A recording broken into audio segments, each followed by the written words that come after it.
Like کریں، subscribe کریں، bell icon کو دبائیں تاکہ ہماری ویڈیو سب سے پہلے آپ کے پاس پہنچ سکے۔ کہ بنگلہ بنا کر یہ نہ سوچو کہ کامیاب ہو گئے، بینک بیلنس بڑھا کر یہ نہ سوچو کہ کامیاب ہو گئے، بچوں کو اعلیٰ لباس پہنا کر یہ نہ سوچو کہ کامیاب ہو گئے، سیاست میں نام چمکا کر نہ سوچو کہ کامیاب ہو گئے، دولت اکٹھا کر کے نہ سوچو کہ کامیاب بن گئے۔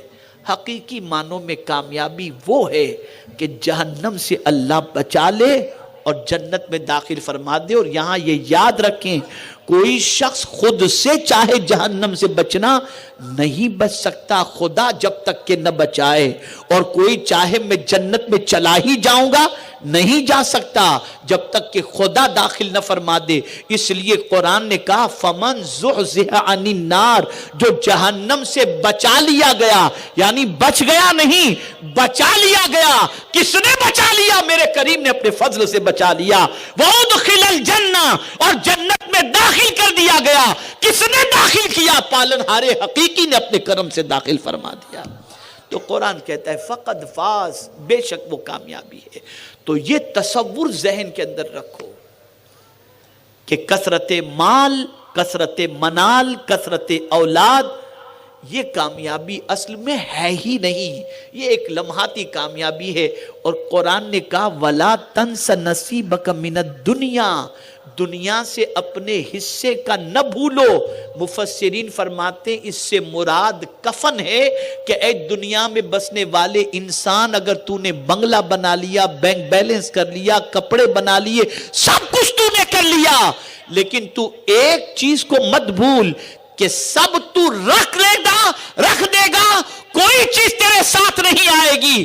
تو اس چیز کو یاد رکھ جو تیرے ساتھ آنے والی ہے، اور وہ چیز تیرے ساتھ کفن آئے گا کہ یہاں سے صرف تو 3 چادر پہن کر کے ہی جانے والا ہے۔ تو اپنے نصیب کی اس چیز کو، حصے کو فراموش مت کر، اسے فراموش مت کر۔ عرش کے سائے میں ایک درخت ہے،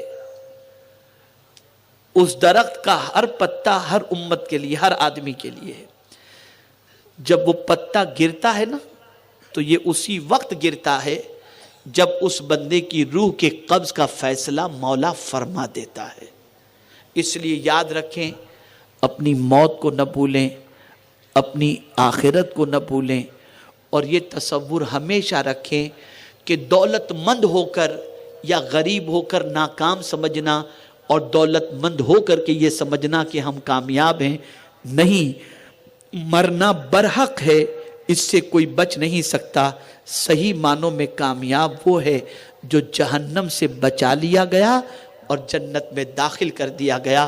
ایسے کام ہمیں کرنے چاہیے جس کی وجہ سے اللہ جہنم سے بچا لے، اور پروردگار کی بارگاہ میں ایسے کام کا تحفہ پیش کرنا چاہیے جس کی وجہ سے اللہ عز و جل ہمیں جنت کا حقدار بنا دے اپنے فضل سے، اپنے کرم سے۔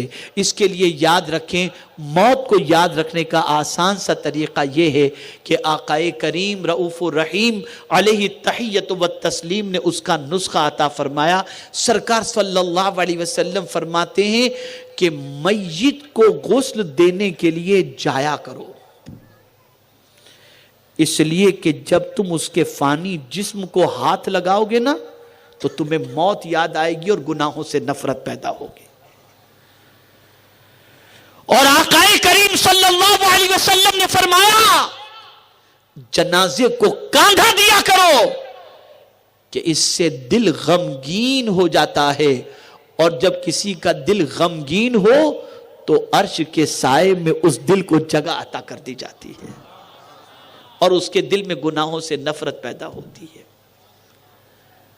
تو اے رسول اعظم صلی اللہ علیہ وسلم کے دیوانوں، گناہوں سے نفرت اختیار کرو، اور موت کو ہمیشہ یاد رکھو، اور جہنم سے بچنے والے اعمال اور جنت میں لے جانے والے اعمال اختیار کرو۔ آپ دیکھتے ہوں گے بہت سارے ساتھی ہمارے ساتھ کل تھے، گزشتہ سال ہم کہتے تھے یہ ہمارے ساتھ ہیں، اور آج ہم یہ کہتے ہیں وہ تھے۔ تو ہیں میں سے تھے ہونے میں ٹائم نہیں لگتا ہے، ٹائم نہیں لگتا ہے۔ اور آج کل تو سچویشن یہ ہے کہ بیٹے کے پاس بھی ٹائم نہیں ہے کہ باپ کی قبر پر جا کر کے فاتحہ پڑھے. ٹائم نہیں ہے. خود آپ اپنی زندگی سے دیکھیں کہ آپ میں سے اگر کسی کے والدین کا انتقال ہوا ہے تو کتنی مرتبہ والدین کی قبر پر جاتے ہو یا ان کے لیے مغفرت کی دعا کرتے ہو؟ یاد ہی نہیں. 2-3 دن ماں باپ کے انتقال پر آدمی روتا ہے، پھر اپنے کام میں مصروف ہو جاتا ہے. تھے چلے گئے. تو ہم اور آپ بھی چلے جائیں گے، پرماننٹ رہنے کے لیے نہیں آئے. جب روح کا فرشتہ قبض کرنے والا آئے گا ہم چلے جائیں گے. چلے جائیں گے، نہیں روک سکتا کوئی دنیا کا انسان. تو کیا ہم ساتھ لے کر کے جائیں گے؟ کیا تیاری کی ہم نے؟ کیا تیاری کی ہے کچھ ہمارے پاس سوائے گناہوں کے؟ دفتر پورا سیاہ ہے. اعمال نامے میں کوئی نیکی دور تک نظر نہیں آتی. ہم لگے صبح سے لے کر رات تک مال کمانے میں. یہ مال کس کے کام آئے گا؟ ورثہ کے کام آئے گا. مال کمانا برا نہیں. مال نہیں ہوگا تو بچے پڑھیں گے کیسے؟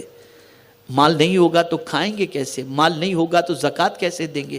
مال نہیں ہوگا تو حج کیسے کریں گے؟ مال نہیں ہوگا تو مسجد کیسے بنے گی؟ مال نہیں ہوگا تو تعلیم کیسے ہوگی؟ سب مال برا نہیں ہے، لیکن مال میں اتنے ڈوب نہ جاؤ کہ اعمال ہی بھول جاؤ. اسی لیے بڑی پیاری بات قرآن مقدس میں رب نے فرمائی ہے. بڑی پیاری بات مرد کے حوالے سے قرآن نے کہا. کون ہے مرد؟ مرد کون ہے؟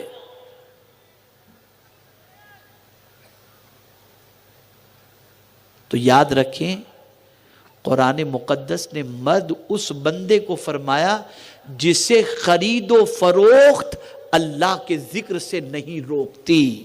یعنی وہ تجارت میں تو لگا ہے لیکن دل میں یہ خیال پیدا ہے کہ نماز تو نہیں چھوٹ جائے گی. اذان ہوئی، چھوڑا مال کو، نماز کے لیے نکل گیا. ایسا بندہ حقیقی معنوں میں قرآن کی روشنی میں مرد ہے. ایسا انسان مرد ہے.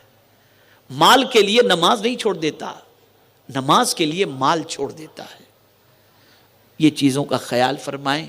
سنی دعوت اسلامی در حقیقت یہی چاہتی ہے کہ جہاں ہمیشہ رہنا ہے اس کی بھی تیاری ہونی چاہیے، اور جہاں کتنا رہنا ہے نہیں معلوم لیکن وہاں کے حوالے سے بھی ہمیں کچھ اہتمام کرنا چاہیے.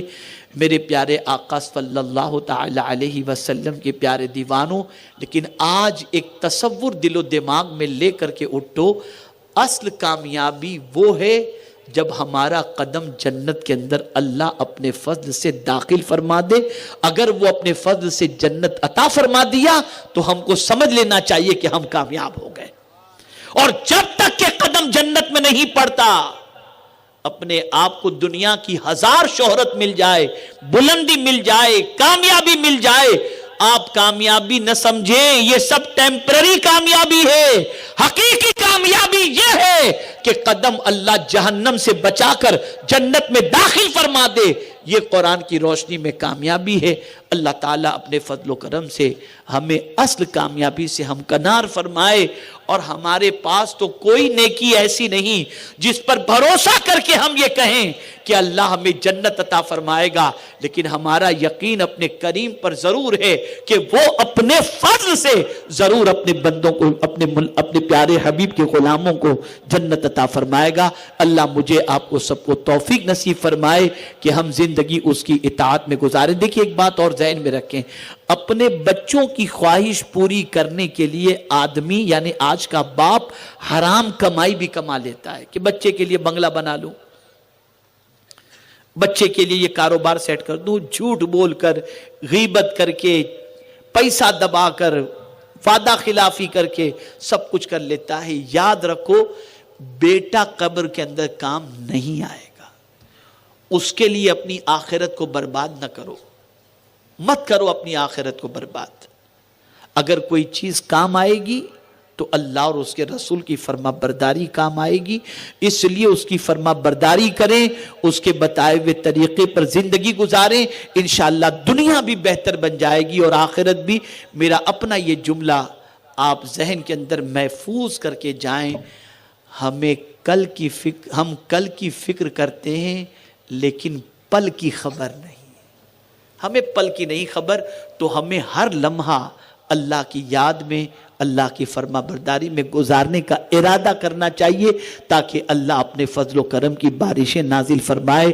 اللہ تعالیٰ آقا کریم رؤوف الرحیم علیہ تحیت و تسلیم کے صدقہ و توفیل ہم سب پر کرم کی نظر فرمائے اور ہمیں جنت میں لے جانے والے جو اعمال ہیں ان اعمال کو اختیار کرنے کی توفیق عطا فرمائے اور ان اعمال سے بچنے کی توفیق عطا فرمائے جو جہنم میں لے جانے والے ہیں۔